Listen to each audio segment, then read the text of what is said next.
Salut les gens! Alors on se retrouve dans cette vidéo pour parler de La Chambre des Merveilles de Julien Sandrel et de L'Aube sera grandiose d'Anne-Laure Bondou. Je vais commencer par L'Aube sera grandiose d'Anne-Laure Bondou parce que je l'ai lu en 2 jours et que je ne pensais pas que ce bouquin me ferait un tel effet. D'habitude j'aime pas trop lire les bouquins dont tout le monde parle sur YouTube ou sur les blogs, parce que je me dis que déjà ils bénéficient d'une belle visibilité, donc j'ai pas forcément besoin d'en rajouter une couche, et aussi parce que souvent, quand on me survend un livre, j'ai peur de mettre la barre trop haut et d'être forcément déçue à la lecture. Là, j'ai lu le bouquin avec pas trop d'appréhension parce que ça faisait quand même un petit moment qu'il était sorti et je me suis dit bon quand même là c'est bon, tout le buzz autour de ce bouquin là est passé, donc je risque plus grand chose et j'étais quand même assez curieuse et je me suis lancée comme ça sans forcément relire le résumé et je me suis retrouvée complètement happée par ma lecture. Alors de quoi ça parle? On découvre en fait Nin et Titania. Titania c'est la mère et Nin c'est l'adolescente. Et en fait Titania a décidé d'embarquer sa fille au plus moment mauvais pour elle parce que c'est la fête du lycée et évidemment elle préférait faire la fête avec ses copains plutôt que de suivre sa mère on ne sait où. Parce que voilà, sa mère a décidé de l'emmener dans une destination inconnue et elle sait pas trop pourquoi. Et puis finalement, quand elle se retrouve dans cette cabane perdue au bord d'un lac, Titania révèle la raison de leur voyage à Nîmes. Et quand l'aube se lèvera sur cette cabane, Nîmes, comment dirais-je, tout sera différent. Je vais pas en dire plus que ça parce que sinon j'aurais peur de spoiler. Mais voilà, j'ai adoré découvrir l'histoire de Titania. Je me suis attachée au personnage à une vitesse incroyable. Et rien que pour Octobre et Orion, j'aimerais relire cette histoire. Rien que pour leurs prénoms, ces personnages-là, je les aime déjà. Donc, mais en plus, quand on connaît leur histoire, et ben voilà, on ne peut que les aimer. J'ai aimé détester certains personnages. Enfin, je dis détester avec des gros guillemets parce qu'en fait, Rose aimée parfois, j'ai pas toujours compris son comportement. Et en fait, tant qu'on n'a pas fini le livre, on n'a pas tous les éléments en main, on n'a pas toutes les clés. Et une fois qu'on a fini ce fameux roman, ça y est, on se dit ah mais voilà pourquoi ci et pourquoi ça. Donc du coup, on comprend mieux certaines choses. Et en fait, j'ai aimé cette façon de raconter l'histoire et de distiller au compte-gouttes les révélations pour qu'il y en ait quand même tout au long du bouquin. Parce qu'il y a eu un moment où je me suis dit, bon bah ça y est, on sait pourquoi, comment, qu'est-ce qu'elle va bien encore pouvoir nous raconter. Mais finalement, si, il y avait quand même des choses à dire. Et il y a encore des questions auxquelles on n'avait pas répondu. Donc si, il y avait quand même des choses à raconter et j'ai adoré en fait la façon dont le récit était raconté et j'ai adoré suivre tous ces personnages, me plonger au cœur des années 70-80, enfin redécouvrir des classiques de la musique, redécouvrir le contexte social, politique de l'époque, redécouvrir les fringues, ce qui était à la mode, ce qui se faisait à l'époque en termes de boulot. Enfin, par exemple, la mère qui a travaillé dans une usine qui faisait des catalogues, même si aujourd'hui ça existe toujours, ça n'a pas le même impact que ça n'a pu avoir en 75. Enfin, j'ai adoré quoi, redécouvrir aussi, j'allais dire cette douceur de vivre. C'était pas forcément une douceur de vivre, mais c'était pas tout à fait le même schéma. On pouvait trouver du travail un peu plus facilement que maintenant. On pouvait déménager, emménager plus facilement que maintenant, j'ai l'impression. C'est pareil, les activités qu'on pratiquait, les voitures qu'on avait, c'était pas du tout les mêmes. Et c'était marrant de revoir toutes ces marques-là de l'époque, etc. Enfin, bref, je vais pas m'étendre 150 ans sur ce bouquin, mais j'ai été très surprise d'aimer ce genre de roman parce que d'habitude, c'est pas le genre de roman vers lequel je vais. Et là, oui, j'ai été happée par un peu toute la publicité dont ce bouquin a bénéficié et je ne le regrette absolument pas. C'était génial. Ensuite, je vais vous parler de La Chambre des Merveilles que j'ai fini pas plus tard que ce matin. Donc du coup, c'est encore à chaud dans mon esprit.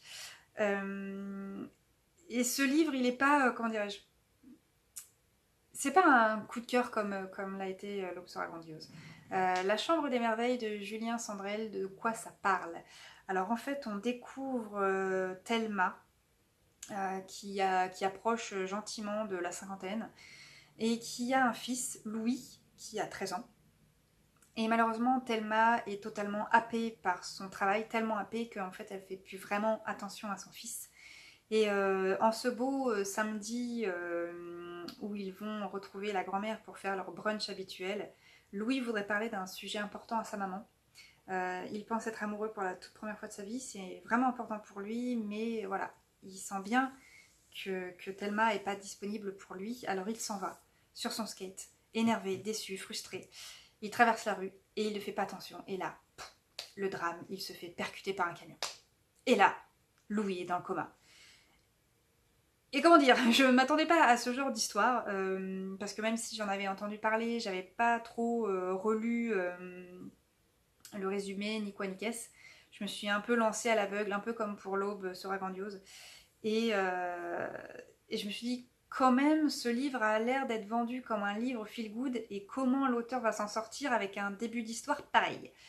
Et en fait, il s'en sort plutôt pas mal. Et en fait, même s'il y a pas mal de points, j'allais dire négatifs, disons des gros bémols, j'ai envie de me focaliser sur l'aspect positif de ce bouquin. Pourquoi ça s'appelle La Chambre des Merveilles? Bah, tout simplement parce que Thelma va découvrir dans la chambre de son fils un cahier qu'il avait bien dissimulé sous son lit et dans lequel il a écrit ses merveilles. En gros, ces merveilles, c'est la liste des choses qu'il aimerait faire absolument avant de mourir dans sa vie. Et Thelma, pour essayer de le réveiller de son coma, décide d'aller vivre ses merveilles à la place de Louis. De filmer tout ça et de venir lui montrer dans la chambre pour provoquer des réactions chez lui. J'ai trouvé ça vraiment pas mal et en même temps il y avait certaines merveilles que je trouvais pas irréalisables mais voilà, elle fait tout ça en moins d'un mois et je me dis bah, c'est quand même dingue quoi. Il y a certaines situations qui sont résolues voilà, easy win. Et je me suis dit, bah, c'est pas hyper crédible, quoi. En vrai, je sais pas si ça arriverait aussi facilement, quoi. Bon, elle se fait quand même un voyage à Tokyo, un autre à Budapest, le tout en un mois. Elle retourne contacter le père de Louis. Enfin, voilà, il y a pas mal de choses qui se passent. Oui, parce que je sors ça, c'est pas vraiment un spoil, c'est annoncé dès le départ que Thelma, elle vit toute seule avec son fils et que le père, ben, on sait pas où il est et que voilà, on se doute bien qu'à un moment donné ça va sortir dans l'histoire et bref, j'ai adoré le personnage d'Odette, donc la grand-mère de Louis et la maman de Thelma. Je l'ai trouvée assez pétillante et j'ai bien aimé la façon dont elle s'incrustait entre guillemets dans l'histoire. Et j'ai bien aimé aussi le personnage de Charlotte, l'infirmière. Maintenant, voilà, il y a quand même certaines merveilles, la façon dont elles sont réalisées qui sont peut-être un peu faciles.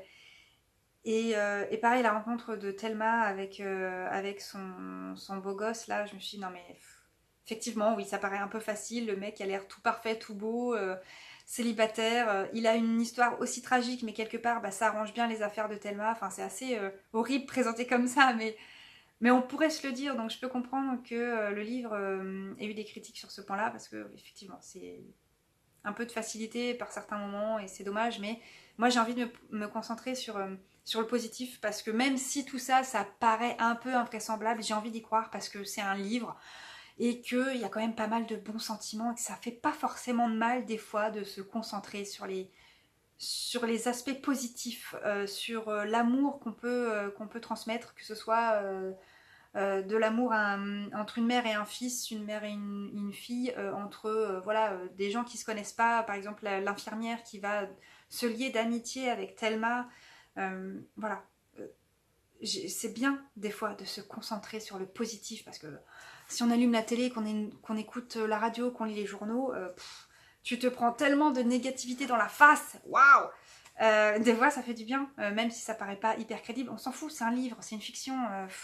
C'est pas très grave si c'est pas hyper réaliste, ça fait un peu partie du deal. Bon, après, voilà, Je peux comprendre les critiques, mais moi aussi je les formule, hein, mais voilà, j'ai envie de me concentrer sur le côté cool et sur le fait que voilà, ça se termine plutôt bien, que j'ai bien aimé la morale entre guillemets à la fin, et que même si ça présente quand même les femmes, comment dirais-je, c'est vrai qu'au début la carrière de Thelma est tellement importante pour elle que ça laisse une image des femmes qui me plaît pas des masses. C'est-à-dire que on peut pas être une bonne mère et à la fois une nana qui fait bien son boulot, qui aime son boulot et qui. Bon, on peut pas avoir une super vie pro et une super vie perso. Pourquoi? C'est réservé qu'aux mecs, ou alors les mecs qui ont une super carrière pro, ils n'ont pas une super vie personnelle dans laquelle ils s'impliquent. Bon, c'est vrai que ça fait partie du gros bémol, mais c'est pas ce qui en ressort à la fin, finalement. Et c'est pas plus mal. Et c'est là-dessus que j'ai envie de me concentrer. Donc bref, je vais m'arrêter là. J'espère que je vous aurai convaincu, que je vous aurai donné un petit peu envie de lire tout ça quand même. Je vous souhaite une très bonne journée et je vous dis à bientôt. Salut!